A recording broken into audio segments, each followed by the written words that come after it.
Piedmont has won 5 state championships. Now, all of them were under head coach Steve Smith.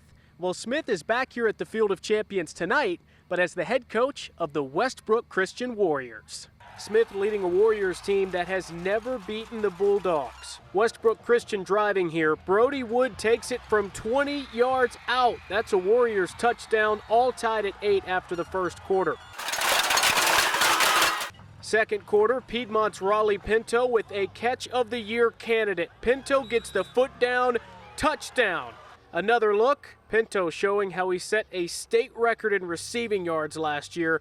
Piedmont Bulldogs! And oh yeah, he wasn't done. There goes Pinto running it in from 81 yards out. Piedmont led 24-14 at halftime. Fourth quarter, Warriors trying to stay in this game. That's big Easton Skaggs running it in, but that would not be enough. Piedmont goes on to beat Westbrook Christian 40-27. Now tell me about the touchdown over there in the corner of the end zone. Where does that stack up for one of your best catches?